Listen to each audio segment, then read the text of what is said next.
तो 2-3 क्वेश्चन जो आपने होमवर्क में पूछे हैं, पहले अपन वो डिस्कस करते हैं, फिर अपन आगे चलेंगे। एक क्वेश्चन जो आपने नहीं पूछा है, मैं वैसे वो भी बता दे रहा हूँ, कुछ लोगों को उसमें डाउट होगा कि उसको इज़िली कैसे सॉल्व करेंगे। एक्सरसाइज 1 का क्वेश्चन नंबर 22, अगर किसी को इसमें डाउट रह गया हो तो। वैसे ये बहुत ही सिंपल क्वेश्चन है, अगर आप उसी ट्रिक से इसको सॉल्व करो तो, है ना? ये एक ट्यूब है, इसके अंदर यहाँ से एक ब्लॉक रिलीज किया है, ठीक है? ट्यूब का मास भी m है और ब्लॉक का मास भी m है और इसकी रेडियस r है। तो हमसे पूछा गया है कि जब वो नीचे पहुंच जाएगा तब तक ट्यूब का डिस्प्लेसमेंट क्या होगा। मतलब आपसे पूछा गया है कि जितने टाइम तक ब्लॉक जो है बिल्कुल यहाँ नीचे पहुंच गया,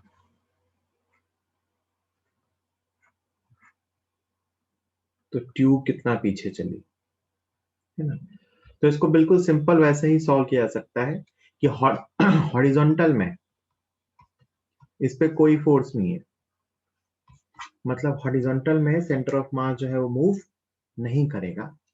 और हॉरिजॉन्टल में देखो, इन दोनों के बीच की डिस्टेंस अभी ट्यूब और इस एंड के बीच की डिस्टेंस r है। बाद में ट्यूब और ये एंड मिल गए, मतलब दोनों मिलके हॉरिजॉन्टल में r चले।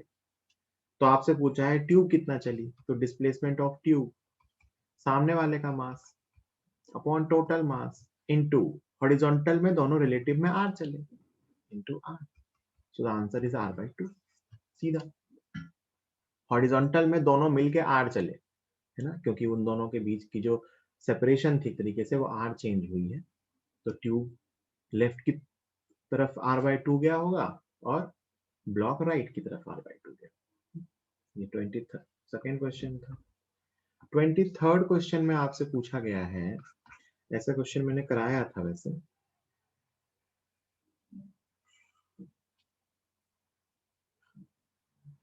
एक ऐसा वेज है, इसका मास कैपिटल M है, इसका मास स्मॉल m।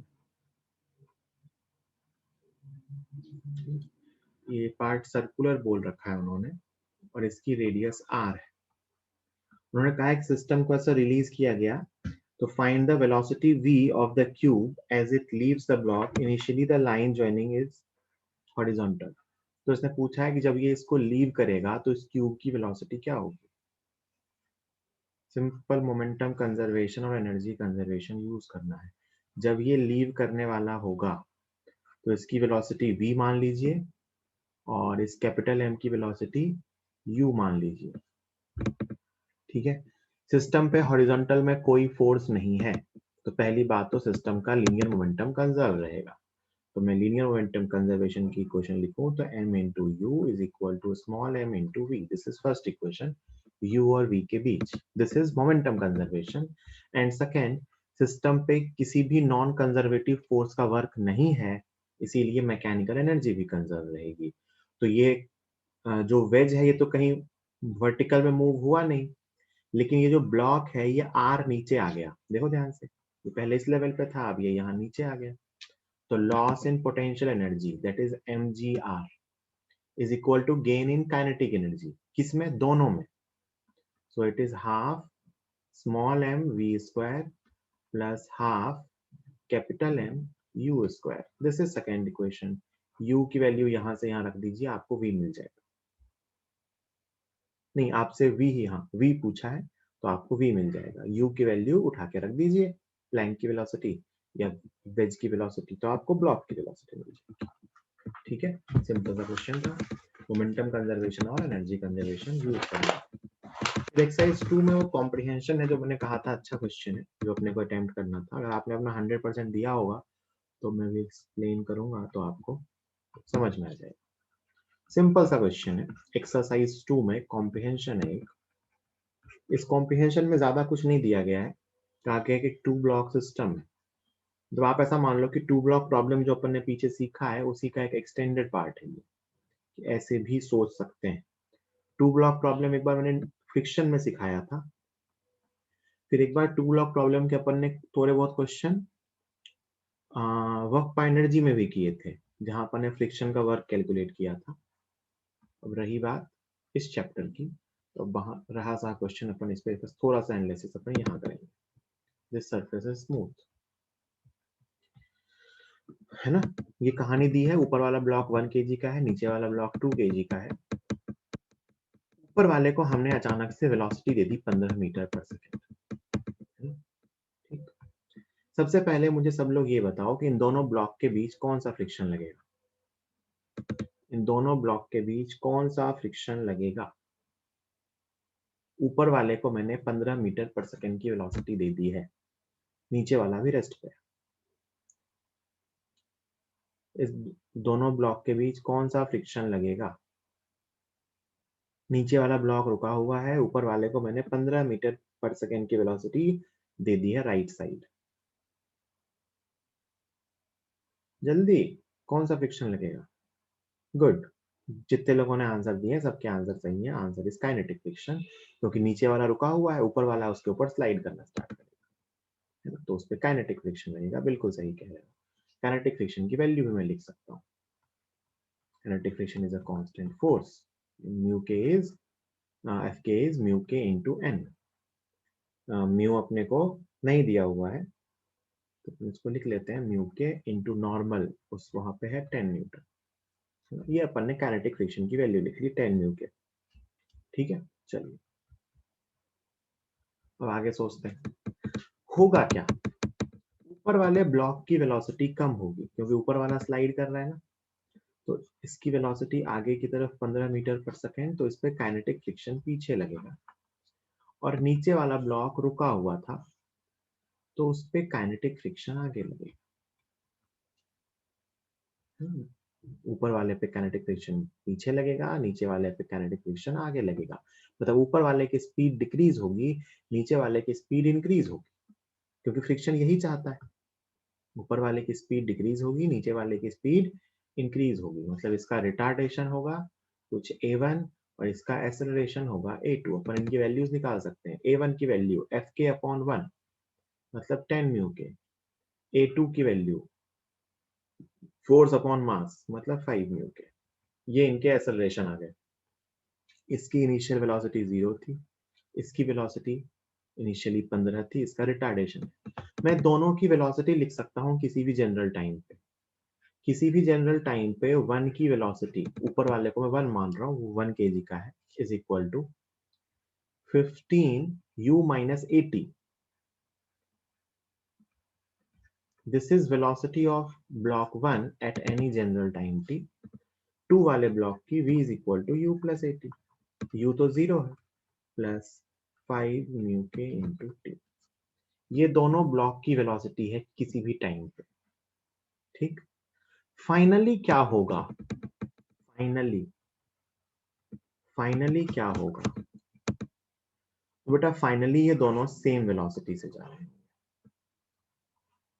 फाइनली क्या हो जाएगा, इन दोनों की वेलोसिटी सेम हो जाएगी। ये भी v से जा रहा होगा और ये भी v से जा रहा होगा। अब कोई स्लाइडिंग नहीं हो रही होगी, क्योंकि फ्रिक्शन यही चाहता है।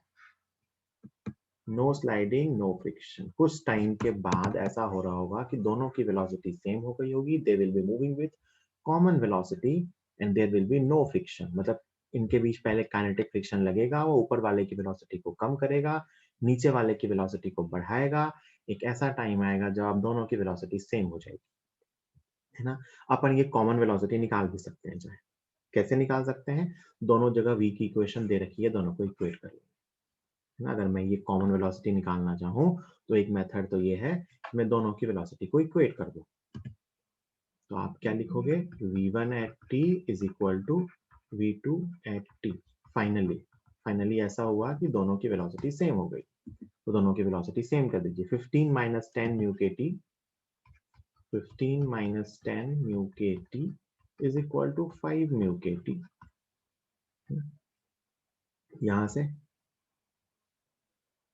अपने को मिल गया म्यू के टी की वैल्यू यही आई थी ना, mu k t is equal to 1। मतलब म्यू के इंटू टी की वैल्यू पता चली। अभी अपने को म्यू के भी नहीं पता है, वो टाइम भी नहीं पता है, ठीक है, ये इक्वेशन आएगी बाद में, है ना। अब इसको अपने को और तरीकों से लिख के सिंप्लीफाई करना होगा, बट इस चैप्टर के अकॉर्डिंग अभी अपन ने जो चीजें सीखी हैं, अपन कुछ और एनालिसिस करना सीखेंगे। सुनना ध्यान से, अपन ये इक्वेशन लिखने से बच सकते हैं और अपन म्यू के की वैल्यू निकाल सकते हैं या टी की वैल्यू भी निकाल सकते हैं। मेरी बात ध्यान से सुनना। मैं आपसे अगर कहूं कि क्या इस सिस्टम का लीनियर मोमेंटम हॉरिजॉन्टल में कंजर्व रहेगा, तो बताओ हाँ या ना।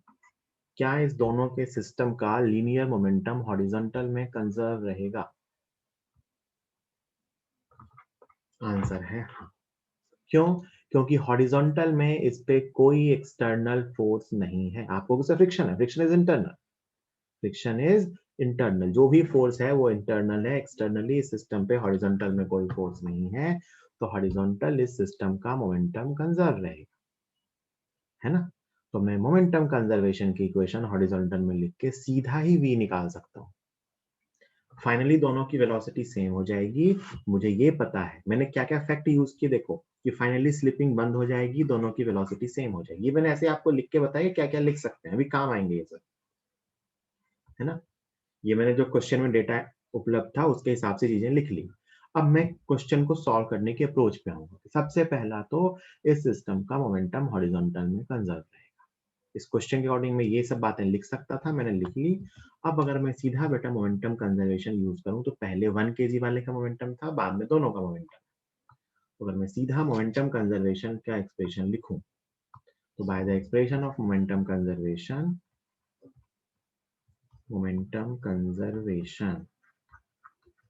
आप क्या लिख सकते हो? ऊपर वाला पहले 15 से जा रहा था, तो 15 इंटू 1 इज इक्वल टू, अब दोनों v से जा रहे हैं, तो 2 प्लस 1 इंटू वी। तो यहाँ से v की वैल्यू आ गई 5 मीटर। इसका मतलब मुझे पता चल गया कि अब दोनों के दोनों ब्लॉक 5 मीटर पर सेकेंड की स्पीड से जा रहे हैं।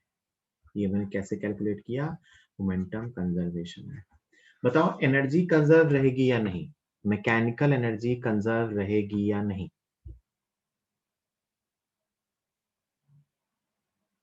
मैकेनिकल एनर्जी कंजर्व रहेगी या नहीं? Good Priyanshu.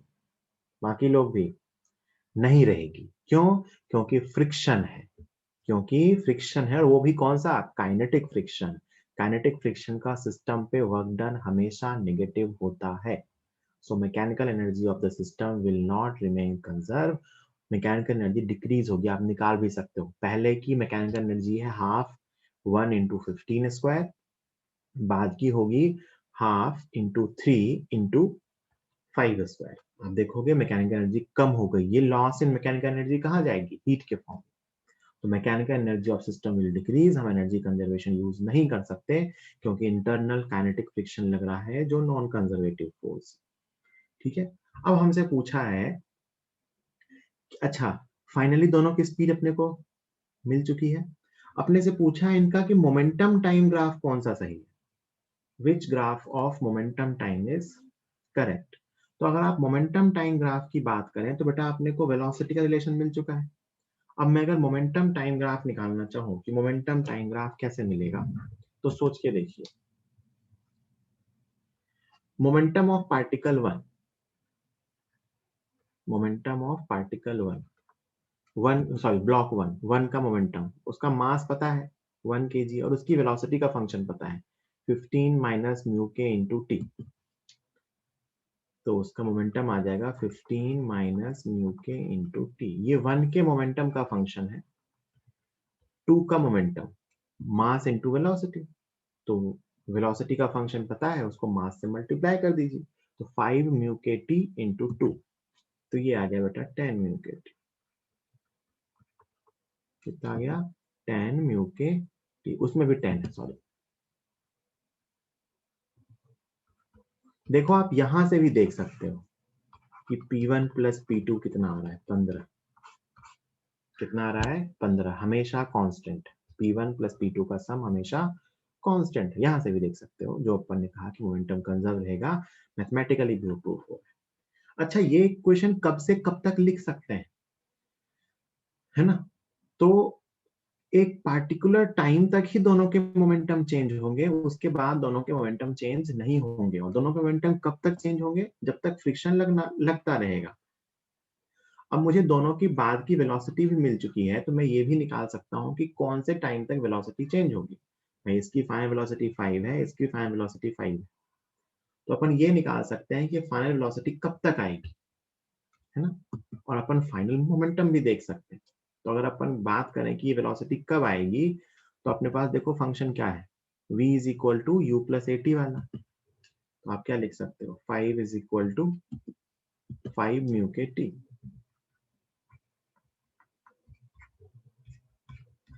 Mu k into t is equal to 1।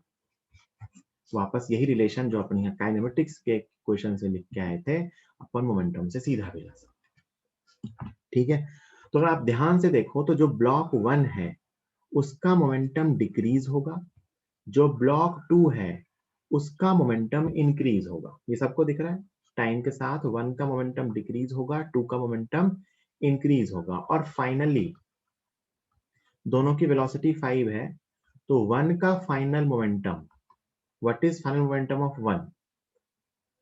Mass into velocity, that is 5 kg metre per second.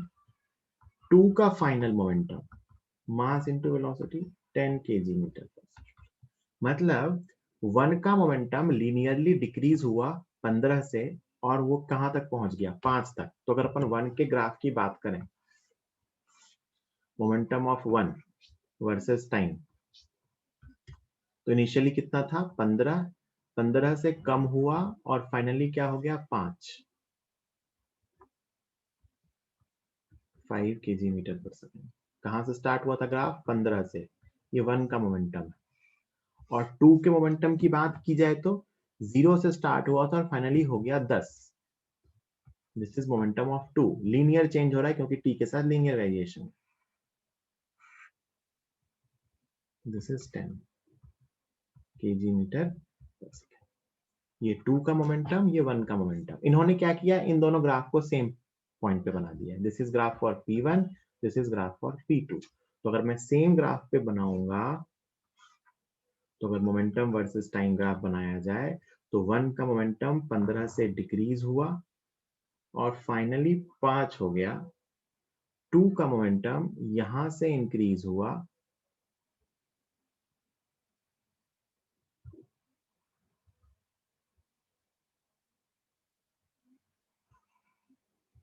ना, ये पॉइंट इससे नीचे आएगा क्योंकि ये बेटा 10 है, ये 15 है और ये 5। तो फाइनल एक्सप्रेशन ये बनेगा ग्राफ P2 P1 का। तो इसके अकॉर्डिंग जो आप देखो कौन सा ग्राफ सही है, तो ग्राफ डी वाला सही है। डी और ए में अंतर दिख रहा है क्या? डी वाला प्लॉट ऐसा है और ए वाला प्लॉट इन्होंने ऐसा बनाया है। ध्यान से देखिएगा, ए वाला प्लॉट इन्होंने ऐसा बनाया है, this is A and this is D. A गलत है क्योंकि ए के अंदर क्या हुआ है कि मोमेंटम का लेवल वापस वही हो गया। मैं इसको भी और भी सही करके बना देता हूं ताकि आपको कंफ्यूजन ना रहे। 10 वाला पॉइंट इसके बीच में कहीं आएगा यहाँ,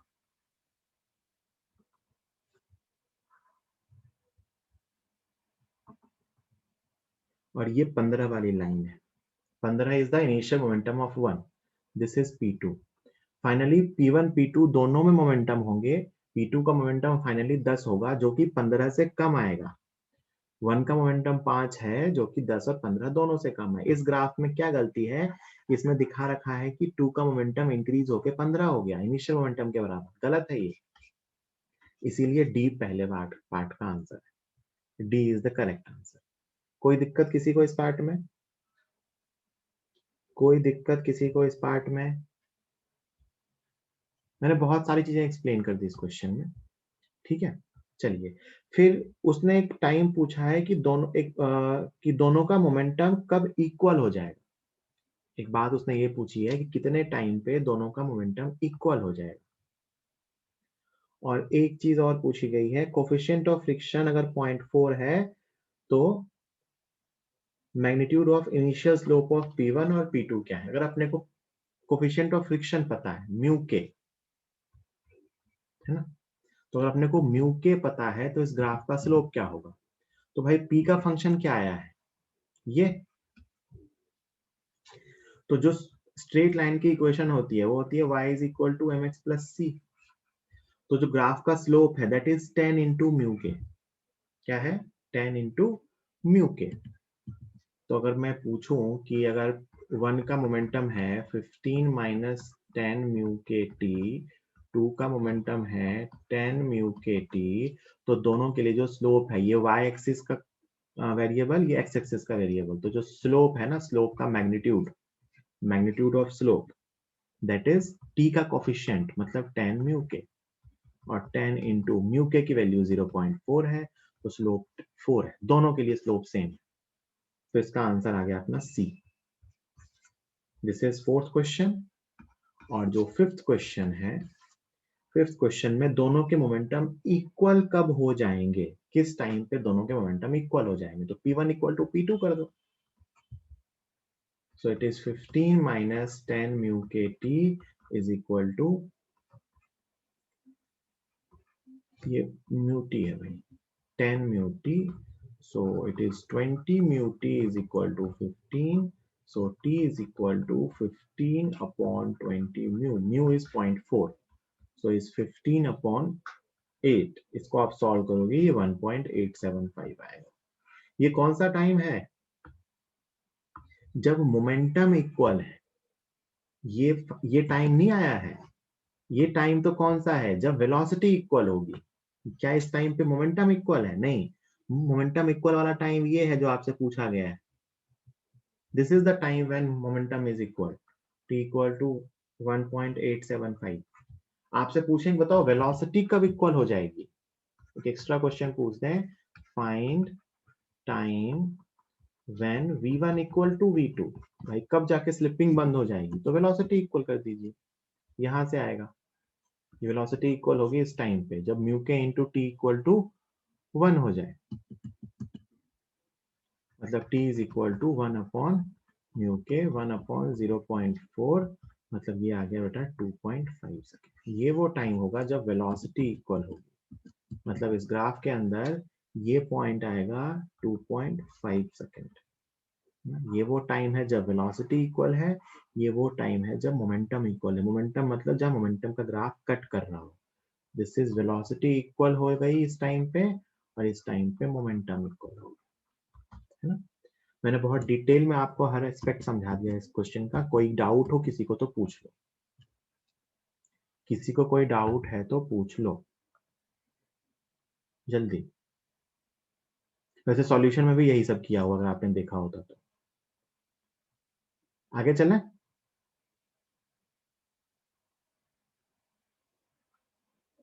आगे चलें। काम की बात यहाँ पे ये है कि अपन यहाँ मोमेंटम कंजर्वेशन यूज कर सकते थे, हॉरिजॉन्टल में मोमेंटम कंजर्वेशन यूज किया जा सकता था इस क्वेश्चन के अंदर। चलिए, अच्छा क्वेश्चन था वैसे, ही सीखने के लायक बहुत सारी चीजें थी इसमें। फ्रिक्शन भी यूज था, वर्क पर एनर्जी नहीं पूछा था, यहाँ पे लॉस ऑफ एनर्जी भी पूछ सकते थे, वो भी निकाल लेते। तो ये अच्छा क्वेश्चन है ना, इसको आप मार्क करके रख सकते हो रिवाइज करने के लिए।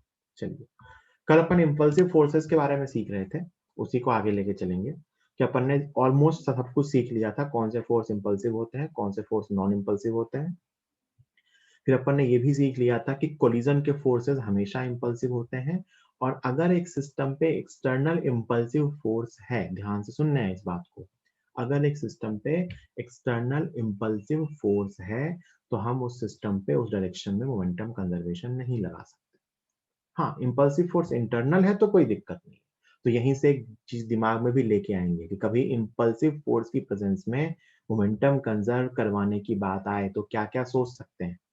या तो इंपल्सिव फोर्स को सिस्टम का इंटरनल फोर्स मान लेंगे, या इंपल्सिव फोर्स जिस डायरेक्शन में आएगा उसके परपेंडिकुलर मोमेंटम कंजर्व करवा, है ना भाई। अपन अगर चाहते हो मोमेंटम कंजर्व करवाना तो अपन क्या क्या सोच सकते हैं कि या तो इंपल्सिव फोर्स को सिस्टम में ले लेंगे तो उसका काम हो गया, अपन मोमेंटम कंजर्व करवा सकते हैं, या इंपल्सिव फोर्स जिस डायरेक्शन में आ रहा होगा उसके परपेंडिकुलर डायरेक्शन में मोमेंटम कंजर्व करवा देंगे तो भी काम हो जाएगा। है ना, क्योंकि जिस डायरेक्शन में इम्पल्सिव फोर्स है उसमें तो मोमेंटम कंजर्व नहीं करवा सकते, ठीक है ना, छोटे से टाइम इंटरवल पे जब बात हो रही है। ठीक, अपन ने ये सीख लिया था कि mg हमेशा नॉन इम्पल्सिव होता है, स्प्रिंग फोर्स हमेशा नॉन इम्पल्सिव होता है, और कोलिजन के फोर्सेस हमेशा इम्पल्सिव होते हैं, और एक इम्पल्सिव फोर्स को हमेशा एक इम्पल्सिव फोर्स ही बैलेंस कर सकता है अगर बैलेंस हो रहा हो। Normal tension friction case dependent होते हैं, वही हम सीखने वाले हैं। नॉर्मल, पहला केस है नॉर्मल। नॉर्मल टेंशन फ्रिक्शन में ना ऐसा समझ लो कि नॉर्मल और टेंशन में खासकर कि जहां आपको ऐसा फील हो रहा हो कि यहाँ पे नॉर्मल रिएक्शन में अचानक से चेंज हो रहा है, झटका टाइप का है ना, वहां नॉर्मल इम्पल्सिव है। जहां पे भी आपको ऐसा फील हो रहा हो कि नॉर्मल में अचानक से झटका टाइप का आ रहा है, मतलब अचानक से नॉर्मल बहुत ज्यादा चेंज हो रहा है, तो वहां पे नॉर्मल इम्पल्सिव है। जैसे मैं आपको समझाता हूँ, मान लीजिए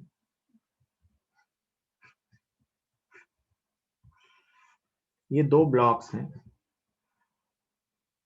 ना, ए और बी, ये रेस्ट पे है और ये इसकी तरफ आ रहा है वी ए से, इनकी टक्कर होगी, है ना, तो इन ब्लॉक्स पे दो नॉर्मल लगेंगे। अगर मैं ब्लॉक ए की बात करूं तो ए ब्लॉक पे दो नॉर्मल लगेगा, एक तो ग्राउंड का नॉर्मल और एक इनके बीच का नॉर्मल। उसी तरह बी पे भी दो नॉर्मल लगेंगे टक्कर के ड्यूरिंग, इनके बीच का नॉर्मल और ग्राउंड का नॉर्मल, है ना। मैं कह सकता हूं कि N1 एंड N2 इनकी तरफ कुछ इम्पल्स इम्पल्स नहीं आया, कोई झटका नहीं आया वर्टिकल में, तो ये नॉन इम्पल्सिव है। ये कैसे हैं, नॉन इम्पल्सिव, भाई वर्टिकल में तो कुछ हुआ ही नहीं। और जो N है इनके बीच का नॉर्मल, ये इम्पल्सिव है।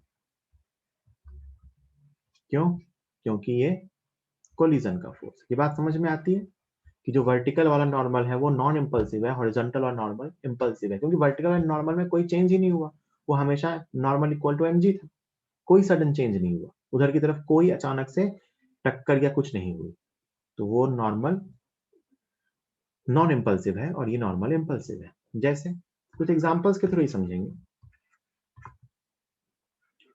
मान लो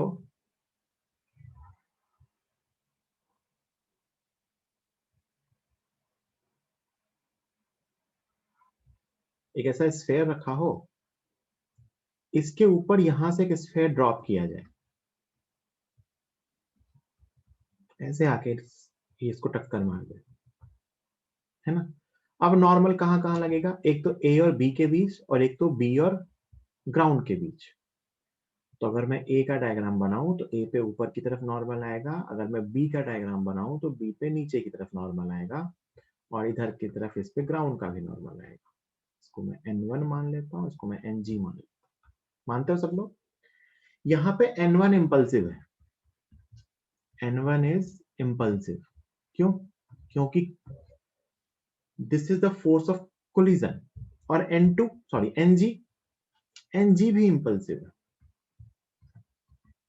NG भी इम्पल्सिव है, क्योंकि आप अगर सोच पा रहे हो तो इसकी एक तरह से जैसे यहां से टक्कर होगी ना, अब सोचना बी वाले को, सोचना बी वाले की तो मोशन हुई नहीं, बी वाले पे इधर की तरफ से एक इम्पल्सिव फोर्स आया और इस पे इधर की तरफ mg आ रहा है, इसको बैलेंस किसने किया होगा, ऊपर लगने वाले इम्पल्सिव फोर्स, है ना। आप अगर बी का BD सोचो तो बी पे पहले नीचे mg था और ऊपर ग्राउंड का नॉर्मल था, ये बैलेंस थे, है ना।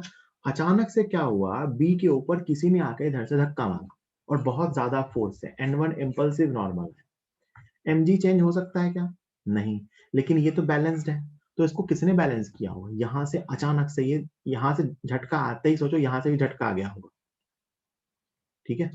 जैसे आप मान लो आपकी मुंडी पे ऊपर से कोई बॉल गिरे, तो आपकी गर्दन में जर्क आता है ना, क्यों आता है, ये इम्पल्स के कारण, ठीक है। तो ऊपर से इम्पल्सिव फोर्स को आपके मुंडी के फोर्स ने यहाँ से बैलेंस करना चाहा होगा, जिसका आपके नेक में पेन हो सकता है। तो वही चीज है कि ये ऊपर से आया, तो यहाँ के इम्पल्सिव नॉर्मल को बैलेंस करने के लिए ये नॉर्मल इम्पल्सिव हुआ होगा। तो N1 भी इम्पल्सिव है, N2 भी इम्पल्सिव है, NG ये इम्पल्सिव क्यों है N1, क्योंकि this is the normal of collision. और ये इम्पल्सिव क्यों है, क्योंकि ये बी वाले पे ये इम्पल्सिव N1 को बैलेंस कर रहा है। But why is NG impulsive? Because it is balancing impulsive N1 on B। बात समझ में आई क्या? जल्दी बोलो, है ना? तो नॉर्मल इम्पल्सिव भी हो सकता है और नॉन इम्पल्सिव भी हो सकता है, डिपेंड करता है केस पे। ठीक है, एक और बहुत ही अच्छा केस लेता हूं मैं, बहुत ही स्टैंडर्ड केस है वो, बहुत ही अच्छा एग्जांपल है वो।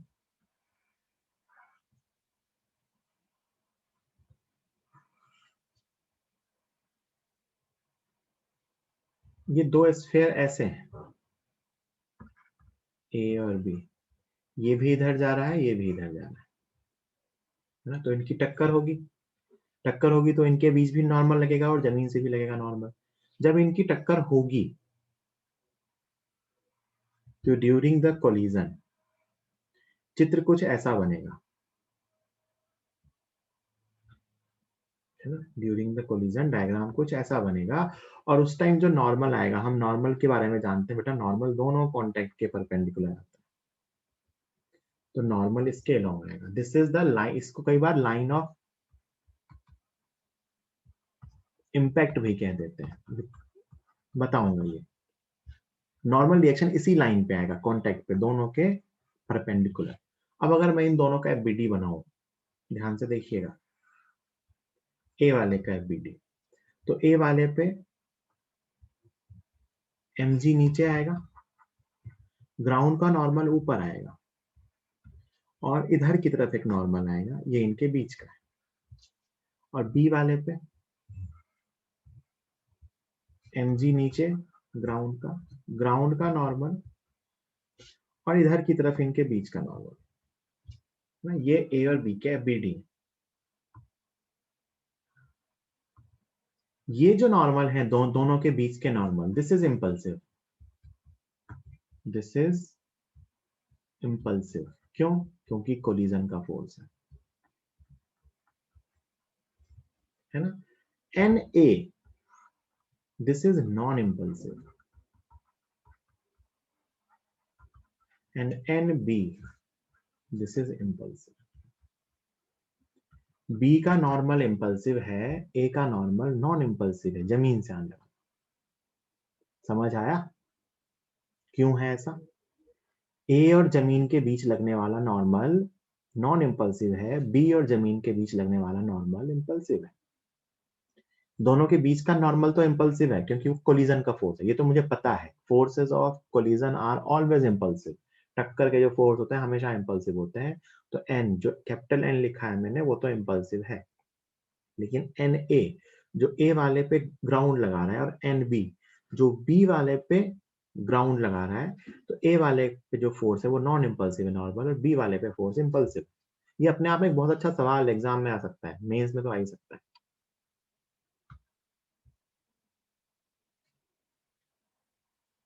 सोचो क्यों, पता है? बताता हूं। देखो ये नॉर्मल जो है ना, हाँ एग्जैक्टली exactly, ये जो नॉर्मल है ना, ये नॉर्मल, इस पे बी को देखना, बी को देखना, बी पे जो ये इंपल्सिव नॉर्मल आया टक्कर वाला, इसके हॉरिजॉन्टल कंपोनेंट आगे है और वर्टिकल कंपोनेंट नीचे है, मानते हैं? तो इस हॉरिजॉन्टल कंपोनेंट की वजह से तो ये आगे जाएगा, कोई दिक्कत नहीं है, जाने दो। वर्टिकल कंपोनेंट की वजह से इसकी टेंडेंसी अंदर जाने की होगी, और mg तो कुछ नहीं कर सकता। तो उस अंदर जाने का जो इम्पल्सिव, इस इम्पल्सिव नॉर्मल का जो वर्टिकल कंपोनेंट आया, जो इसको नीचे ले जाना चाहता है, उसको कौन बैलेंस करेगा? ऊपर का इम्पल्सिव नॉर्मल। इस नॉर्मल का जो नीचे कंपोनेंट आया वह इम्पल्सिव है, तो इसका कंपोनेंट भी इम्पल्सिव होगा, तो इसको किसने बैलेंस किया? एनबी ने। So this must be impulsive, क्योंकि ये एक इम्पल्सिव फोर्स के कंपोनेंट को बैलेंस कर रहा है। जबकि यहां देखो, इस नॉर्मल का कंपोनेंट एक तो आगे है, एक तो ऊपर है, और ये नॉर्मल भी ऊपर होगा, तो ये इसको बैलेंस नहीं कर रहा है। ऊपर का फोर्स एक ऊपर के फोर्स को बैलेंस नहीं करता, है ना? इस केस में आप सोच के देखो तो हल्का सा ये ना ऊपर उठने की टेंडेंसी रखेगा, है ना? ये हल्का सा, अगर बहुत तेज टक्कर हुई तो ये जो ए वाला ब्लॉक है ना, ये जमीन से जस्ट लिफ्ट हो जाएगा। क्यों लिफ्ट होगा? क्योंकि जो एन है ना, ये जो इम्पल्सिव इनके बीच का नॉर्मल है, इसका एक हॉरिजॉन्टल कंपोनेंट जो इसको आगे लेके जा रहा है, और एक वर्टिकल कंपोनेंट है जो इसको ऊपर लेके जाना चाहता है, और जमीन का नॉर्मल भी ऊपर ही होगा। तो ये कहीं से भी उसको बैलेंस नहीं कर रहा, बल्कि ये तो ऊपर लग रहा है। So this is not balancing the impulsive normal, है ना। तो ये इम्पल्सिव नॉर्मल को बैलेंस नहीं कर रहा है, इसीलिए ये नॉर्मल नॉन इम्पल्सिव ही है। तो ये ऊपर की तरफ ही लगेगा और इसकी टेंडेंसी ऊपर जाने की होगी ब्लॉक बी वाले ऑब्जेक्ट की। So this normal is non impulsive, this normal is impulsive, है ना। अगर वो इम्पल्सिव नहीं है मतलब नॉन इम्पल्सिव है। इम्पल्सिव देखना हम सीख कि इम्पल्सिव कैसे कैसे हो सकता है, कि वह या तो कोलिजन का फोर्स हो, या वो किसी इम्पल्सिव फोर्स को बैलेंस कर रहा हो, तो इम्पल्सिव कहेंगे। ये ना कोई कोलिजन का फोर्स है, ना ये इम्पल्सिव नॉर्मल को बैलेंस कर रहा है, क्योंकि इम्पल्सिव नॉर्मल का कंपोनेंट भी ऊपर है और ये भी ऊपर है, तो ऊपर लग के तो बैलेंस नहीं कर सकता। So this is non impulsive. बात समझ आई? जल्दी बोलो। ठीक है। दूसरा है फ्रिक्शन। फ्रिक्शन देखना बहुत ही सिंपल होता है। फ्रिक्शन देखना बहुत ही सिंपल होता है। Second is friction. फ्रिक्शन देखने का रूल बना लो, if at any contact normal is impulsive, normal impulsive है, this implies friction will be impulsive, friction will be impulsive. अगर एक कॉन्टैक्ट पे नॉर्मल इम्पल्सिव है तो फ्रिक्शन इम्पल्सिव होगा, है ना। अगर एक कॉन्टैक्ट पे नॉर्मल इम्पल्सिव है तो फ्रिक्शन विल बी इम्पल्सिव। जैसे यही केस ले लो, यही केस ले लो, है ना। ये कुछ VA से आ रहा था और ये कुछ VB से आ रहा था, और ये सरफेस रफ थी और ये सरफेस भी रफ थी, है ना। तो जो इस पे फ्रिक्शन होगा, इस पे नॉर्मल नॉन इम्पल्सिव था यहाँ वाला, तो इस पे जो फ्रिक्शन ऑन ए, ये ए है ये बी है, सेम डायग्राम वही वाला, तो friction on A will be non impulsive, क्योंकि नॉर्मल नॉन इम्पल्सिव था ए पे, ए वाले पे जो नॉर्मल था वो नॉन इम्पल्सिव है, तो जो फ्रिक्शन आएगा वो नॉन इम्पल्सिव होगा, और friction on B will be impulsive. ठीक, ए पे फ्रिक्शन नॉन इम्पल्सिव होगा, बी पे फ्रिक्शन इम्पल्सिव होगा। और देखो, एक सिंपल सा क्वेश्चन और आता है, क्वेश्चन सॉल्व नहीं करवा रहा मैं, कि एक बॉल आती है, जमीन से टकराती है और इस तरफ जाती है, जो अपन एक क्वेश्चन ऐसे ही लिया भी था इम्पल्स निकालने के लिए। बॉल आती है u वेलोसिटी से, टकरा के इधर v वेलोसिटी से जाती है ना, जमीन से। मान लेते हैं ये सरफेस रफ है, मान लेते हैं ये सरफेस रफ है, मान लेते हैं ये θ1 एंगल पे आती है और θ2 एंगल पे जाती है।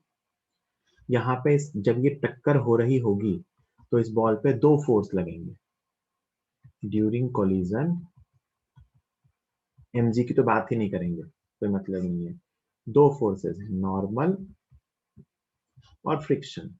बताओ नॉर्मल इम्पल्सिव है नॉन इम्पल्सिव है? बॉल और ग्राउंड के बीच का नॉर्मल ड्यूरिंग कोलिजन इम्पल्सिव है नॉन इम्पल्सिव है? इम्पल्सिव है। अरे कैसी बात कर रहे हो, इम्पल्सिव है, इम्पल्सिव है। क्यों? क्योंकि कोलिजन हो रहा है। ग्राउंड और बॉल के बीच का नॉर्मल इम्पल्सिव है। क्यों इम्पल्सिव है? क्योंकि कोलिजन हो रहा है, फ्रिक्शन। फ्रिक्शन कैसा होगा?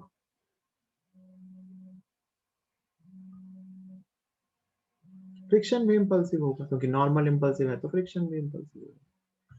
भाई बॉल की जमीन से टक्कर हो रही है, तो बॉल की जमीन से टक्कर हो रही है, इसका मतलब नॉर्मल इम्पल्सिव है ना। तो नॉर्मल इम्पल्सिव है तो फ्रिक्शन भी इम्पल्सिव होगा। ये बस ऐसे ही देखने की चीज है, इम्पल्सिव फ्रिक्शन के बहुत सवाल भी नहीं, और ऐसा कहीं नहीं होगा कि आपको इसके अकॉर्डिंग कुछ बहुत सोचना पड़ेगा। हाँ, एक मोमेंटम कंजर्वेशन की इक्वेशन लिखने से पहले एक बार दिमाग में जरूर आना चाहिए कि फोर्स इम्पल्सिव है या नॉन इम्पल्सिव।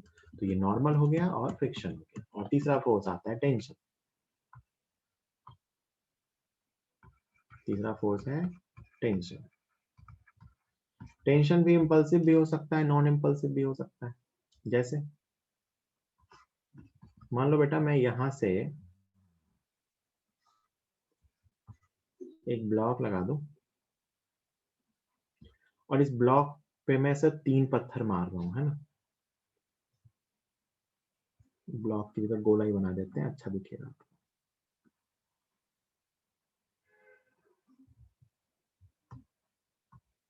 यहाँ से मैं एक स्फेयर को हैंग कर दूं, ठीक है। और इस स्फेयर के ऊपर अपन ऐसे 3 एक तरह से स्टोन हिट कर रहे हैं, ये 1, ये 2, ये 3। ये इसको ऐसे हिट कर रहा है,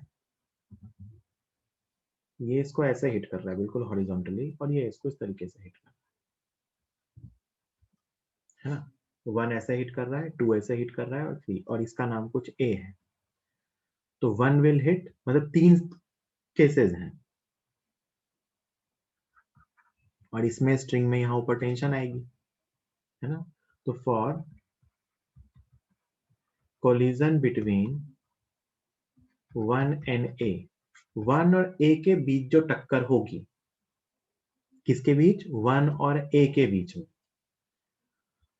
तो नॉर्मल बिटवीन 1 एंड ए, ये तो इम्पल्सिव ही होगा क्योंकि वो कोलिजन का फोर्स है।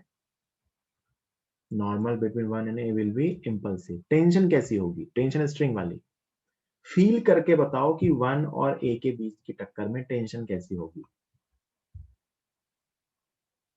1 को जब ए पे हिट किया जाएगा तो 1 और ए के बीच जब टक्कर हो रही होगी तो स्ट्रिंग की टेंशन कैसी होगी, इम्पल्सिव या नॉन इम्पल्सिव, फील करके बताओ।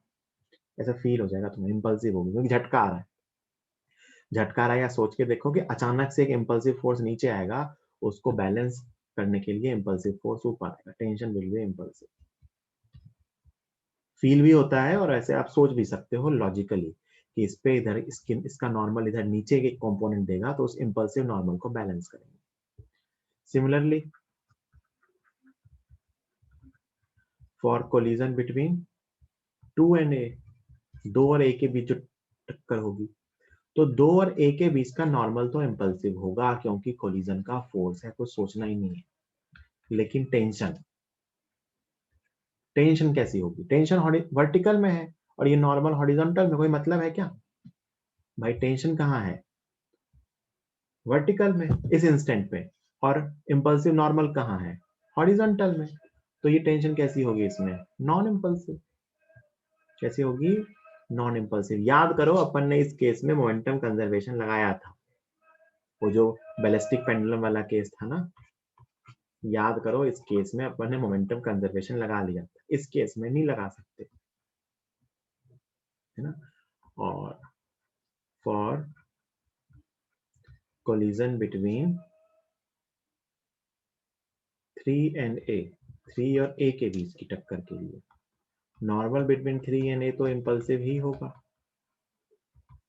टेंशन कैसी होगी, 3 थर्ड केस में जब थर्ड वाला उसको हिट करेगा तो टेंशन कैसी होगी, नॉन इम्पल्सिव, क्योंकि नॉर्मल ऊपर है और टेंशन भी ऊपर है, कोई बैलेंस नहीं कर रहा, तो this is non impulsive, non impulsive, non impulsive. ठीक है, तो ये टेंशन वाले केस में इम्पल्सिव भी हो सकता है और ये नॉन इम्पल्सिव भी हो सकता है। ये स्ट्रिंग थी, ठीक है, बात समझ आती है। अच्छा, इसी की जगह रॉड लगी होती तो, इसकी जगह अगर रॉड लगी होती, इस स्ट्रिंग की जगह अगर रॉड लगी होती तो थर्ड केस में क्या होगा, ये इसको जैसे धक्का मारेगा ये ऊपर जाने लगेगा। अगर रॉड लगी होती तो,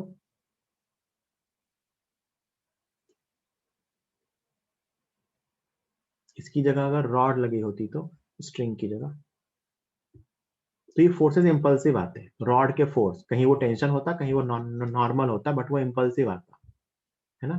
क्यों, सोचो अगर रॉड लगा होता यहाँ पे, मान के देखो यहाँ पे मैं एक फिक्स रॉड लगा दूं, फिक्स रॉड है, तो क्या होगा, ऐसे टक्कर मारोगे तो भी यहाँ पे झटका आएगा, ऐसे टक्कर मारोगे तो भी यहाँ पे झटका आएगा, और ऐसे टक्कर मारोगे तो भी झटका आएगा। मतलब ये ऐसे टक्कर मारोगे तो ऊपर जाना चाहेगा, रॉड ऊपर भी नहीं जाने देगा, ये रॉड लगा देगा, फिक्स रॉड लगा दे, मूवेबल रॉड नहीं है, फिक्स रॉड। तो ये तीनों के तीनों केसेस में जो यहाँ पे फोर्स आते हैं रॉड में, वो कैसा आता है? इम्पल्सिव। तो tension in the rod is impulsive, है ना। स्ट्रिंग की टेंशन इम्पल्सिव भी हो सकती है, नॉन इम्पल्सिव भी हो सकती है ना। अच्छा, स्प्रिंग लगी होती तो, यहाँ स्प्रिंग लगी होती तो, स्ट्रिंग की जगह स्प्रिंग लगी होती तो ऑलवेज नॉन इम्पल्सिव। चाहे आप ऐसे झटका मारो या ऐसे झटका मारो, स्प्रिंग का फोर्स हमेशा क्या होता है? Non impulsive. क्या होता है? Non impulsive. बात समझ आ गई? चलिए, तो ये इम्पल्सिव और नॉन इम्पल्सिव के बारे में कुछ बेसिक सी फंडामेंटल बातें हो गई।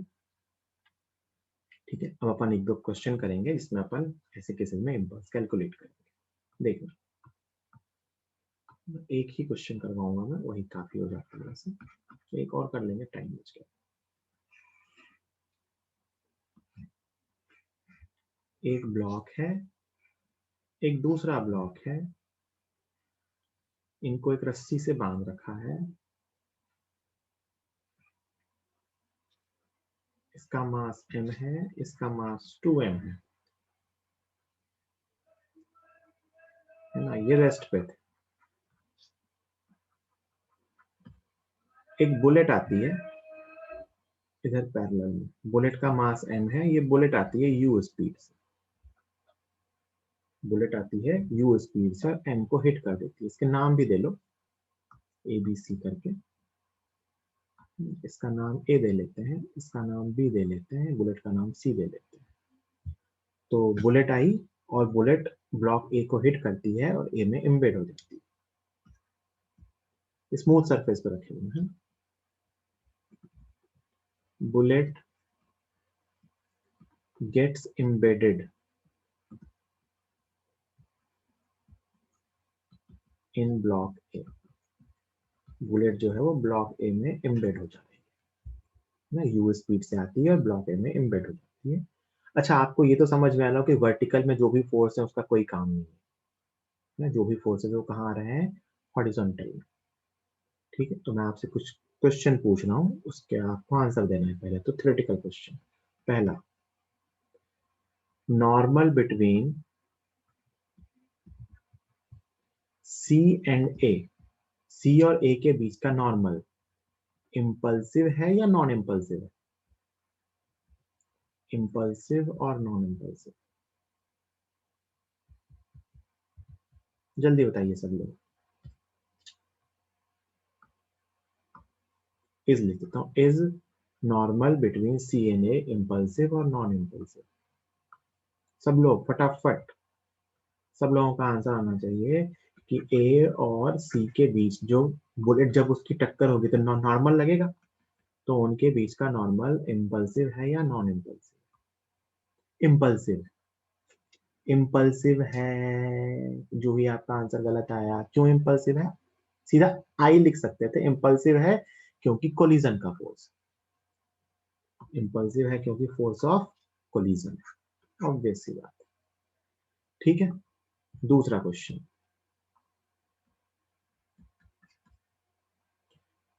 Tension in the string, tension in the string, ये इम्पल्सिव है या non impulsive? Is blank. Tension in the string is impulsive है या नॉन इम्पल्सिव? स्ट्रिंग की टेंशन, झटके से सोच सकते हो।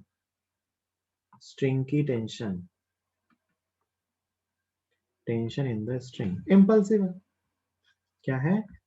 इम्पल्सिव। क्यों? क्योंकि अचानक से जो नॉर्मल आया उसको बैलेंस करना चाहेगा, ये अचानक से टेंशन में चेंज हो जाएगा। Tension can change instantly, tension जो है वो इंस्टेंटली चेंज हो सकती है। तो स्ट्रिंग की टेंशन भी इम्पल्सिव है और नॉर्मल भी इम्पल्सिव। बहुत अच्छी बात। तो आपसे ये कुछ क्वेश्चंस पूछे थे, फिर आपसे कुछ क्वेश्चंस और पूछे हैं। थर्ड क्वेश्चन, ये मानते हो कि कोलिजन होने के बाद पूरा सिस्टम साथ साथ जाएगा? तो आपसे पूछा है find final velocity of the system.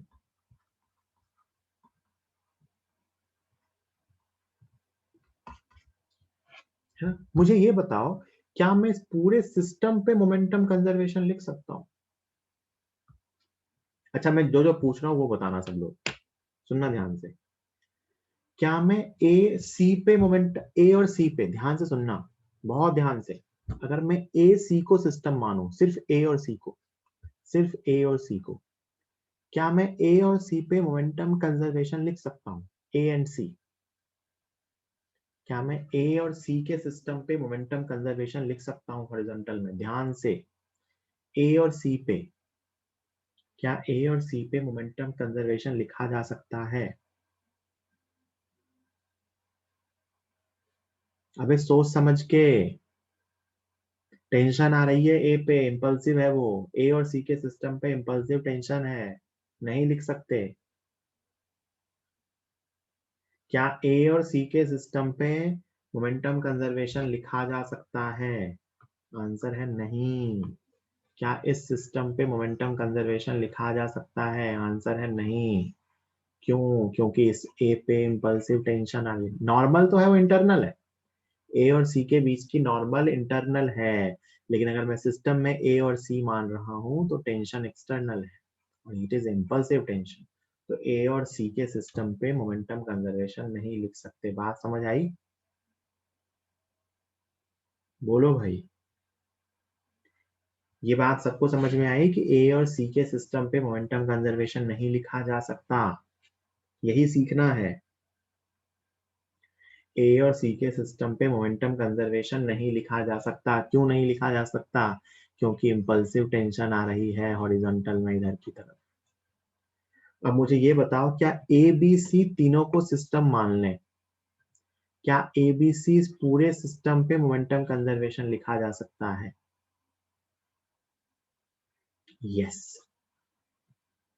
yes, we can write momentum conservation on the system of A, B and C, क्योंकि देखो इस सिस्टम के अंदर दो इम्पल्सिव फोर्स हैं, एक यहाँ का नॉर्मल और एक यहाँ का टेंशन, यहाँ का टेंशन, लेकिन इस पूरे सिस्टम पे जो भी इम्पल्सिव फोर्स है वो सबके सब सिस्टम के अंदर आ गए। दिस इज द थिंग कि हम सिस्टम मानना कितना इंपॉर्टेंट है और अच्छा सिस्टम मान के अपन कैसे क्वेश्चन को सिंप्लीफाई कर सकते हैं। मैं इन दोनों पे मोमेंटम की इक्वेशन नहीं लिख सकता, लेकिन मैं इस पूरे सिस्टम पे मोमेंटम की इक्वेशन लिख सकता हूँ कि पूरे सिस्टम का मोमेंटम कंजर्व रहेगा, क्योंकि पूरे सिस्टम पे कोई एक्सटर्नल इम्पल्सिव फोर्स नहीं है। So I can write momentum conservation for the whole system. तो आप कहोगे सर बाद में तीनों साथ साथ जाएंगे, ये इसके अंदर की बुलेट हुई, सब एक साथ जा रहे होंगे वी वेलोसिटी से। तो मैं मोमेंटम कंजर्वेशन की इक्वेशन लिखूं तो पहले का momentum m u is equal to बाद का मोमेंटम, बाद का मास हो गया 4m into v, so v is u by 2, u by 4। Find final velocity of the system, answer कितना आ गया? u by 4। कैसे? पूरे सिस्टम पे मोमेंटम कंजर्वेशन लिख के। we cannot write momentum conservation on A and C, we can write momentum conservation on A, B and C system। ये बात समझ में आई? जल्दी बोलो भाई, जल्दी बोलो। ठीक है, अब देखो कुछ और क्वेश्चन पूछे हैं आपसे आगे।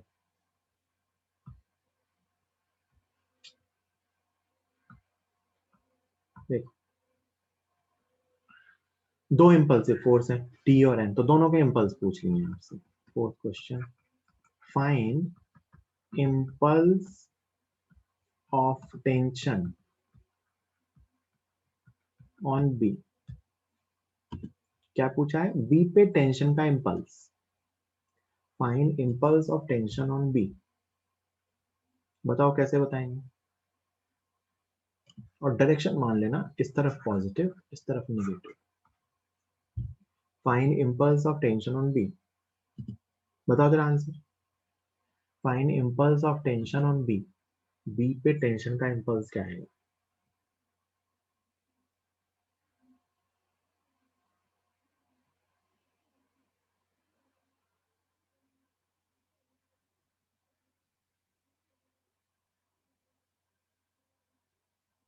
Find impulse of tension on B. कोई बताओ जल्दी से। हिंट देता हूँ, इम्पल्स मोमेंटम थ्योरम। बी का मोमेंटम पहले कितना था, बी पहले रेस्ट पे था, वो u/4 से जा रहा है, तो बी के मोमेंटम में जो भी चेंज आया होगा वो कौन लाया होगा, impulse. Answer is mu/2। Good, mu/2। ठीक है, आप चाहो तो इम्पल्स डायग्राम बना सकते हो हर ब्लॉक का। जैसे आप बी का इम्पल्स डायग्राम बनाओ तो पता है बी पे इधर की तरफ कौन सा इम्पल्स आएगा, टी डी टी। आप ए का बनाओगे तो देखना ध्यान से, मैं इम्पल्स डायग्राम बना रहा हूँ। ए पे इधर की तरफ आएगा टी डी टी का इम्पल्स, और इधर की तरफ आएगा एन डी टी का इम्पल्स। और जो ये सी था, सी पे इधर की तरफ बनाओगे तो ये एन डी टी आएगा। ये सारे इम्पल्स है ना, N D t, T d t और टी डी टी, है ना। अब आप सब पे इम्पल्स निकाल सकते हो। देखना, आपको बताना है कि बी पे इम्पल्स कितना आया, तो इंटीग्रेशन टी डी टी, है ना, मैं बी के लिए सॉल्व कर रहा हूँ, equal to change in momentum. तो m इंटू इसका मास कितना, 2m था, b का मास, b का मास लिख देता हूँ is equal to mass of b into v final minus v initial. What is mass of b, 2m? What is v final, u/4? What is v initial, 0, so it is mu/2। अच्छा, ये जितना impulse होगा ये उतना ही होगा, तो मुझे ए पे इम्पल्स पता चल गया, मुझे ए पे इम्पल्स पता चल गया। अब मैं देखो लिख रहा हूँ ए के लिए, ए के लिए, ए पे दो इम्पल्स आए, कौन कौन से, नॉर्मल का इम्पल्स और टेंशन का इम्पल्स, और फाइनली ए रुका हुआ था, बाद में इधर जाने लग गया, तो इसका मतलब नॉर्मल का इम्पल्स ज्यादा है भाई। फाइनली ये इधर की तरफ u/4 से ए भी जा रहा है, पहले ए रुका हुआ था, तो इसका मतलब मैं ए के लिए लिख सकता हूँ integration N D t minus integration T d t. ये इम्पल्स लिख रहा हूँ मैं, बस डरना मत इससे। नॉर्मल का इम्पल्स आप इसको INIT भी लिख सकते हो, कोई दिक्कत नहीं है, तो आप ऐसे भी इसको लिखने का आपकी इच्छा है, आप इसको ना इम्पल्स ऑफ नॉर्मल लिख सकते हो, या जे लिख सकते हो, आप इसको इम्पल्स ऑफ टेंशन लिख सकते हो, जैसे मन वैसे लिख सकते हो। तो मैं कहूंगा नॉर्मल का इम्पल्स माइनस टेंशन का इम्पल्स, माइनस हो रहा है, equal to change in momentum mu/4। और आपको टेंशन का इम्पल्स पता है, तो आपको यहाँ से नॉर्मल का इम्पल्स मिल गया, कितना मिला, mu/4 प्लस mu/2। अच्छा, आप डायरेक्शन की गलती हो गई अपने से, इसकी वेलोसिटी पहले ये रुका हुआ था, बाद में ये प्लस में जा रहा है, तो v final minus v initial, तो ये तो पॉजिटिव आया, सही है। इस पे देखो, टेंशन का इम्पल्स इस तरफ आ रहा है ना, तो नॉर्मल का इम्पल्स माइनस टेंशन का इम्पल्स, माइनस किया, is equal to v final minus v initial, तो इधर की तरफ कितना आ गया, mu/2। देखो नॉर्मल का इम्पल्स कितना आया यहाँ से, 3mu/4। साइन का भी ध्यान रखेंगे, मतलब नॉर्मल का इम्पल्स भी इस पे पॉजिटिव आना चाहिए, और टेंशन का इम्पल्स इस पे नेगेटिव आएगा क्योंकि ऑपोजिट में आ रहा है। अब देखो ए पे, सॉरी सी पे, ये सी है ना, देखो नॉर्मल का इम्पल्स यहां से निकाल लिया, इतना ही इस पे भी आना चाहिए, ये अपन प्रूफ कर सकते हैं कि फॉर सी पे तो एक ही इम्पल्स लेना है कि N D T is equal to final minus initial, तो mass into final velocity minus initial velocity, तो मास इंटू फाइनल वेलोसिटी उसकी u/4 है, इनिशियल वेलोसिटी उसकी u है, तो देखो कितना आ गया, -3mu/4। ये इम्पल्स ऑफ नॉर्मल आया सी पे, देखो दोनों इक्वल ऑपोजिट हैं, आने भी चाहिए थे, यहां से निकालने की जरूरत नहीं थी, यहां से प्रूव भी हो गया कि जितना इम्पल्स ए के नॉर्मल ने सी पे लगाया, उतना ही इम्पल्स सी के नॉर्मल ने ए पे लगाया। देखो ये कौन सा है, ए पे, ये नॉर्मल कौन लगा रहा है, सी ए पे, ये नॉर्मल कौन लगा रहा है, ए सी पे। दोनों के इम्पल्स इक्वल अपोजिट होने चाहिए, क्योंकि नॉर्मल इक्वल अपोजिट है, टाइम से मल्टीप्लाई करोगे तो भी सेम है। बात समझ आई क्या कि इम्पल्स कैसे निकालते हैं? How do we calculate impulse? Change in momentum. ये मैंने क्या यूज किया है सब में, इम्पल्स मोमेंटम थ्योरम। क्या यूज किया है, इम्पल्स मोमेंटम थ्योरम। सिस्टम को एक साथ मान के कॉमन वेलोसिटी निकाल लेते हैं। एक बार हमने कॉमन वेलोसिटी निकाल ली, फिर आपसे जिस फोर्स का इम्पल्स पूछा जाए उस फोर्स का इम्पल्स बता सकते हो। ठीक है, एक क्वेश्चन और करवा रहा हूं।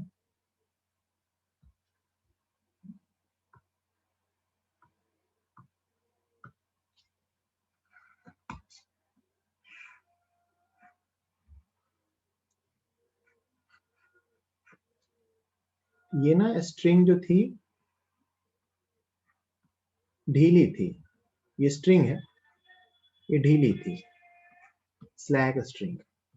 स्लैग स्ट्रिंग, हमने हाथ से ब्लॉक को रोक रखा था, स्ट्रिंग अभी ढीली थी। ये स्मूथ सरफेस है, ये स्ट्रिंग स्लैग थी, है ना, ढीली रस्सी। ये ब्लॉक 2 kg का था, ये ब्लॉक 1 kg का था।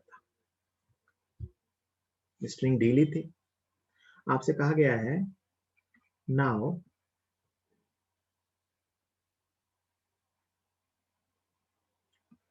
वन kg, और स्ट्रिंग ढीली है मान लो 10 centimetre.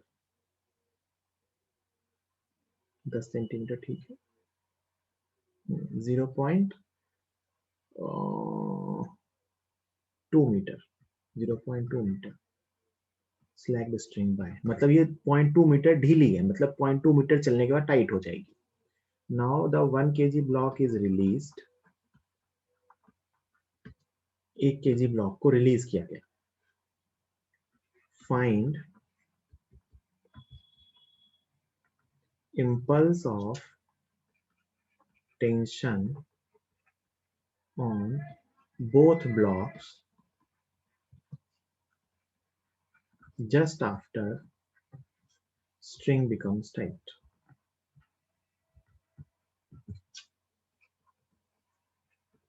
Now 1 kg block is released, find impulse of tension on both blocks just after string becomes tight. तो सुनना मेरी बात ध्यान से, अभी स्ट्रिंग कितनी ढीली है, 0.2 मीटर, तो 0.2 मीटर तक तो ये बेटा फ्रीली गिरेगा, ये सबको समझ में आता है, ये मूव नहीं करेगा पहले। अभी स्ट्रिंग को ढीला छोड़ दिया है, जब तक इसको जब तक स्ट्रिंग ढीली रहेगी, स्ट्रिंग में टेंशन नहीं होगी, तो 0.2 मीटर तक तो ये सीधा सीधा चलेगा। बोलो, ये सबको समझ में आ रहा है कि 0.2 मीटर तक तो सीधा सीधा जाएगा। ढीली है बिल्कुल, रस्सी ढीली छोड़ रखी है, तो ढीली रस्सी में फ्री फॉल होगा,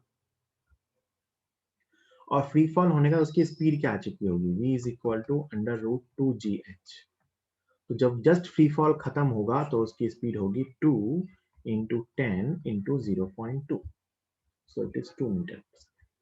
अभी जस्ट ढीली होना, फ्री फॉल खत्म हुआ है, तो देखो मैं दो डायग्राम बना रहा हूँ, उस इंस्टेंट के ठीक पहले और ठीक बाद।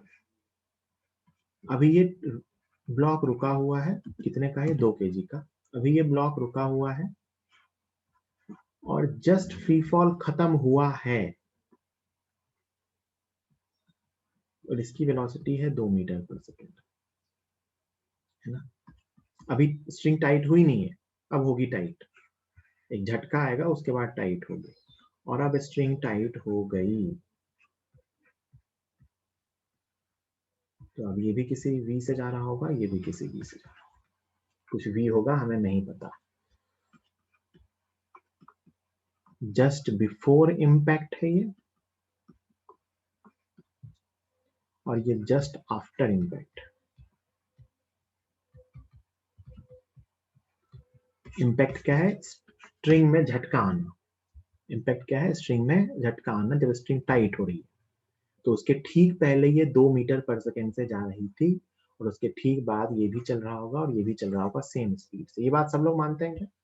और ये दो कैसे निकाला, ये 2 मीटर पर सेकेंड कहां से आया, तो स्ट्रिंग 0.2 मीटर ढीली थी, तो स्ट्रिंग अगर 0.2 मीटर ढीली थी तो उतनी देर में ब्लॉक की स्पीड आई होगी v equal to √2gh।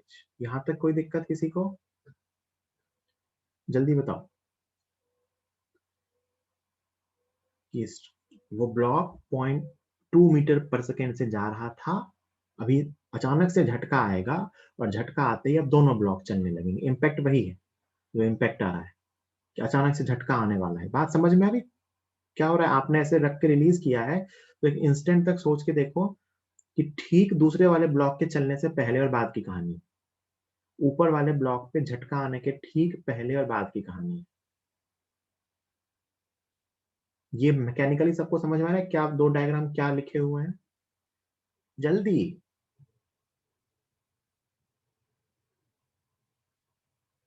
Mechanically ये दो डायग्राम सबको समझ में आ रहे हैं क्या लिखे हुए हैं पहले और बाद? ठीक, तो बस सॉल्व तो वैसे ही करना है।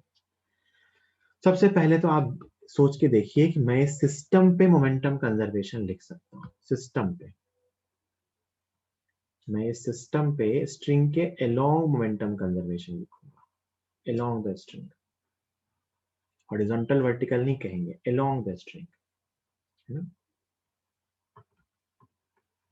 तो momentum conservation along length of string. क्यों? क्योंकि स्ट्रिंग के अलोंग जो भी फोर्स है इंपल्सिव टेंशन वो स्ट्रिंग के लेंथ के अलोंग ही है ना? तो अगर मैंने पूरे सिस्टम को अंदर ले लिया तो मोमेंटम कंजर्वेशन लिख सकते हैं, इंपल्सिव टेंशन अंदर आ जाएगी। टेंशन इज इंपल्सिव, ये आपको समझ में आ रहा होगा। Tension is impulsive. तो पहले और बाद की कहानी लिख लीजिए। तो पहले का मोमेंटम 2 kg वाले का तो 0 और इसका 2 into 1, बाद का मोमेंटम दोनों साथ साथ जा रहे हैं 3 into v। तो यहाँ से वेलोसिटी कितनी आ गई? 2/3 मीटर पर सेकेंड। ये आ गई बाद की वेलोसिटी, है ना? अब आप दोनों पे इम्पल्स लिख सकते हो। इम्पल्स ऑन p, p पे इम्पल्स, सॉरी p पे इम्पल्स नहीं, 1 पे इम्पल्स,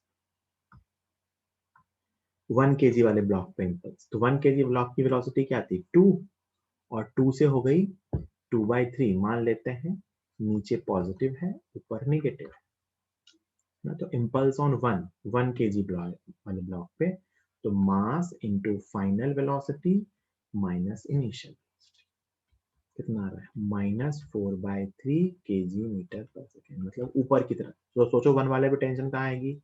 ऊपर, है ना? और 2 पे लिख रहा हूं, आगे की तरफ प्लस, पीछे की तरफ माइनस। तो 2 into final velocity minus initial velocity, देखो कितनी आ गई? +4/3। इधर की तरफ प्लस मान लो, इधर की तरफ माइनस। देखो जितना इम्पल्स इस पे निगेटिव आया उतना ही इम्पल्स इस पे पॉजिटिव आना भी चाहिए था। इस पे टेंशन आगे की तरफ आएगी, इस पे टेंशन ऊपर की तरफ। तो इस पे इम्पल्स निगेटिव आएगा, इस इम्पल्स इसके मोमेंटम को कम करेगा, इसके मोमेंटम को बढ़ाएगा। ऐसा हुआ भी है कि 1 kg वाले की स्पीड 2 से 2/3 हो गई, 2 kg वाले की स्पीड 0 से 2/3। ठीक, तो ये अपना इम्पल्स मोमेंटम थ्योरम पे बेस्ड कुछ क्वेश्चन है। ठीक, आज की क्लास यहीं फिनिश करते हैं। कहीं ना कहीं से अपन अभी कोलिजन भी सीख रहे हैं। ये जो जो इम्पैक्ट हो रहा है ना, दीज आर कोलिजन, एक ही चीज है। कल से अपन एग्जैक्टली अपना कोलिजन का टॉपिक स्टार्ट करेंगे। ठीक है, वहां भी इम्पल्स ही आता है, यही सब लगता है, एक्स्ट्रा इक्वेशन एक और मिलती है। ठीक, थैंक यू।